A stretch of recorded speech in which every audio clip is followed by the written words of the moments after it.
Aujourd'hui, on va parler aux femmes, parce que c'est important. Voici quelques signes.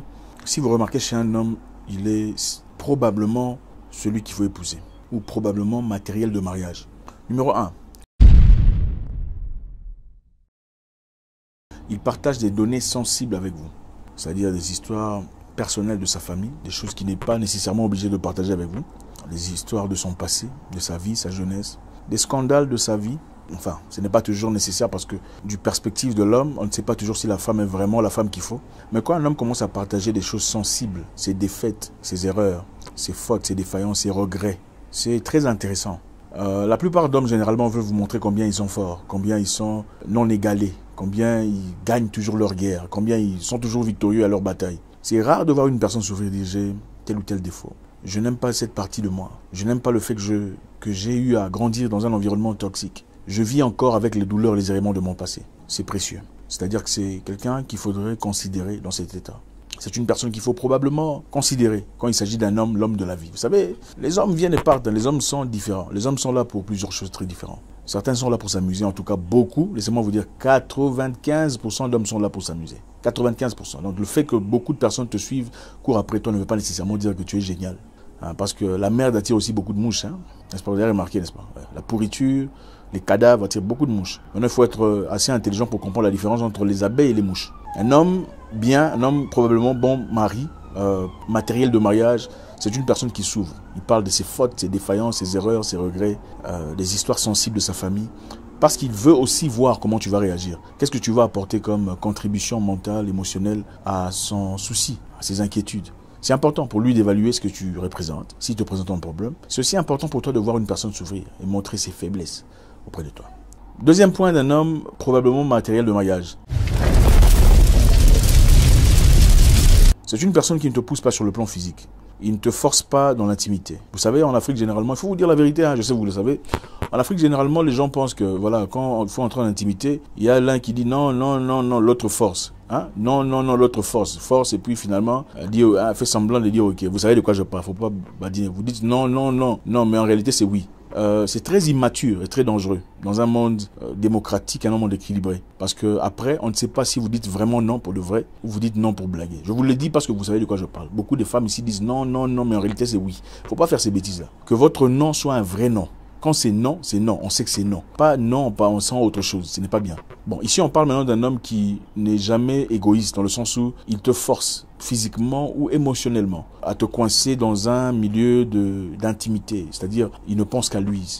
Tu t'es jamais senti touché, percuté, poussé contre un mur pour faire ces histoires. Jamais des chantages sur le plan intime. C'est-à-dire, si tu me fais ça, tu penses que je veux avoir ça où? Ça, c'est du chantage. C'est probablement une personne équilibrée. Et ça nous emmène à notre troisième élément qui est une personne qui parle de futur. L'homme à épouser ou certainement qui veut être un mari, c'est une personne qui vous parle de l'avenir. Il te parle d'avenir et il te mentionne. Quand il parle d'avenir, il dit mon projet que l'on fasse ça, ça. En fait, écoutez le monsieur parler de son projet de vie. Qu'est-ce que tu comptes faire? Comment tu te vois dans 5 ans? Dans 5 ans, je serai inspecteur des divisions. Je voudrais bien avoir mes entreprises qui marchent et tout le bazar. Je veux me sentir bien, je veux avoir un foyer, une famille, voyager, tout ça. Ça, c'est bien. Mais est-ce qu'il a dit, est-ce que je veux que pendant que je serai inspecteur des divisions, tu seras mon conseiller numéro 1, tu seras celle qui sera là pour me parler, pour me donner des idées. Tu sais, j'estime que dans le futur, si on fait des enfants, toi et moi, il serait intéressant d'avoir, en unissant toi et moi, une façon de les élever. Il faudrait tu vois un peu, tu es toujours inclus dans ces projets d'avenir. Notre maison, dans l'avenir, c'est notre aventure, notre business. Je voudrais ce que tu sois. Ça, c'est un homme probablement à épouser. C'est un matériel de mariage. Numéro 4.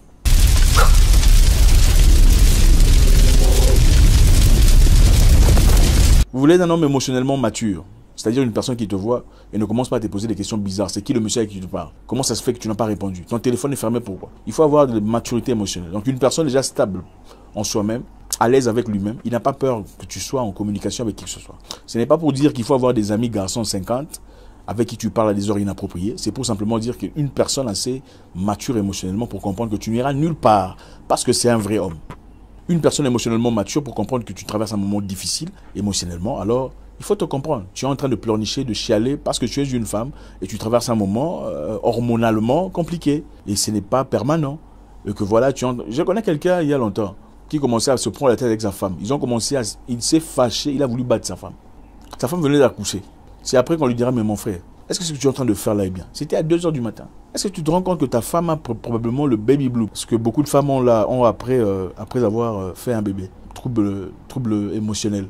Oui, sa femme était atteinte du baby blue. Par terre sur le plan émotionnel. Le monsieur est en train de crier sur le... Tu es bête, tu es malade. Il faut être émotionnellement équipé pour être un bon mari. Parce que le mari, c'est vers lui que voilà, la femme, quand elle a des plaintes, elle fera ça chez qui? C'est chez le mari qu'il faut le plaindre.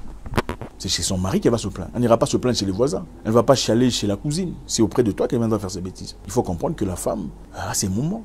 Et déjà, une personne assez intelligente et assez émotionnellement mature comprend que, bon, à un moment donné, tu la laisses parler, elle parle, elle va se calmer. Elle fait ses gna gna gna et puis après elle va se calmer. Une personne qui te comprend. C'est pas pour vous dire qu'il faut dire des bêtises aux hommes, espérant qu'ils vous comprennent, parce qu'il doit être émotionnellement mature. C'est pour dire qu'une personne émotionnellement mature sait contrôler ses sentiments et surtout c'est mettre à ta place. Comprendre que tu es un humain, tu as des insécurités, tu as des expériences du passé qui te dérangent peut-être. Il te faudrait du temps pour t'accommoder, du temps pour t'équilibrer. Numéro 5, je crois. Un homme qui t'offre sans demander est probablement matériel de mariage. Vous n'avez pas nécessairement besoin de lui dire « j'ai besoin d'argent, j'ai besoin de ça, j'ai besoin d'aide ». Tu fais tomber ton sac, il te regarde. Ce n'est pas pour... Regardez les amis. Aider une femme quand son sac tombe, ça ne veut pas dire qu'elle devient homme, toi tu deviens femme. Ça veut simplement dire que tu es assez galant pour comprendre que son sac est tombé, il faut ramasser ça. Ou son téléphone. Aider une femme dans la cuisine à nettoyer, faire la... Hein? Ça ne te diminue en rien. Ça veut simplement dire que tu comprends que c'est un humain. Elle ne peut pas nécessairement tout faire. Ça commence dans de très petites choses. Comment est-ce qu'il réagit? Est-ce qu'il est procréatif? Est-ce qu'il te donne de l'argent sans que tu ne demandes? Ou il faut essentiellement demander, j'ai des difficultés, regarde, je...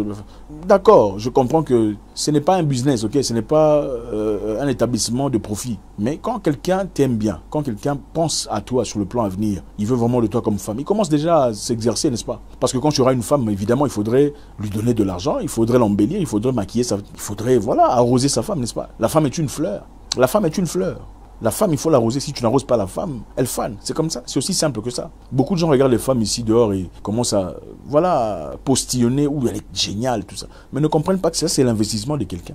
C'est quelqu'un qui a investi là pour qu'elle devienne comme ça. La majorité des femmes sont très bien. Sur le plan physique, en tout cas. Il suffit de s'y mettre. Il suffit de donner l'argent. Petit, donne l'argent. Il faut donner l'argent. Un homme donne l'argent, il ne compte pas. Oh non, c'est pas opportunité de business. Non, petit, tu n'as pas l'argent. Si tu avais l'argent, tu n'avais pas... Si tu avais l'argent, tu n'allais pas te plaindre, il est matérialiste. C'est vrai, il y a des femmes matérialistes. Même les matérialistes, elles finissent par tomber amoureuses. Si tout va bien. En plus du matériel, tout est bien, tout est cadré, tout ça. Elle va tomber amoureuse. Ah ouais, pour de vrai. Numéro 6. Il essaie toujours de faire une très bonne impression quand tu le présentes à des gens nouveaux. Il essaie toujours de faire très bonne impression quand tu le présentes à des gens nouveaux. C'est-à-dire que c'est une personne assez mature et maîtrisée. Il ne vient pas faire un peu beaucoup plus grand qu'il n'est en réalité pour faire une belle impression auprès des gens qu'il ne connaît pas. C'est-à-dire il reste humble, serein, mais ferme. Homme, masculin. Pas, bon, vous savez, moi j'ai déjà été à Dubaï, je suis parti à Shanghai. Ah oui, à Hong Kong, ceci comme ça. Il veut faire un peu le malin. Non, c'est quelqu'un de calme, de cadré, de posé. D'ailleurs, un homme puissant, c'est un homme calme. Les hommes qui parlent là, tout ça là. Un homme calme dans la salle. Vous avez déjà remarqué dans la salle, quand il y a beaucoup de personnes, les gens parlent. Le plus puissant, c'est qui? Le plus puissant, c'est qui? Le plus puissant, c'est celui qui n'a encore rien dit. Parce que vous ne savez pas ce qu'il pense. Vous allez déballer vos problèmes, trouver vos solutions. Enfin bref, chacun a déjà dit ce qu'il pense. Lui, il n'a encore rien dit. C'est lui le plus puissant de la place. Donc un homme puissant ne parle pas trop. Un homme fort, parce qu'il est en train de réfléchir sur qu'est-ce qu'il faut placer, qu'est-ce qu'il ne faut pas placer. Probablement quelqu'un qu'il faut évaluer, si nécessaire, pour le futur. C'est une personne qui fait de toi une priorité. C'est-à-dire, il a beaucoup de choses à faire, il a du travail, il a des responsabilités. Mais malgré tout, il a toujours du temps pour venir te chercher. Toujours du temps à t'accorder. Tu l'appelles à 2 h du matin, il est là, il va prendre le téléphone. Ce n'est pas, oh, moi j'ai dormi, tu m'as appelé trop tard. Ça là, il faut faire très attention. D'ailleurs, si vous rencontrez un monsieur, il faut l'appeler à minuit, 1 h, 3 h. Si vous voulez comprendre. S'il a quelqu'un, il ne va pas prendre le téléphone. Okay? Une personne qui te considère n'est pas trop occupée pour toi. Il fera tout ce qu'il y a à faire pour te rencontrer. Peu importe l'objectif, même s'il gagne $1 million, dans ces $1 million là, il est en train de te calculer. Un aventurier, quand il a $1 million, il va chercher les femmes d'un nouveau niveau. Mais quelqu'un qui veut de toi pour de vrai, qui te considère, même dans son histoire, dans sa coopération de $1 million, il te calcule. Il a le temps. Il finit de discuter, de parler, de négocier. Il vient te chercher à la maison, même à 2 h. Salut, comment tu vas? En fait, je suis désolé, je suis en retard. Voilà. Aucune personne n'est trop occupée pour la personne qu'elle aime. Aucune personne n'est beaucoup trop occupée pour la personne qu'elle aime vraiment. On a toujours le temps. Parce qu'il arrive un moment, on est assis là, on ne fait rien. On a son téléphone en main. on appelle. Même si ça devrait être une priorité de le faire, mais même si on a beaucoup de choses à faire, aucune personne n'est beaucoup trop occupée pour la personne qu'elle aime vraiment. Merci les amis, je pense que voilà, quelques éléments intéressants.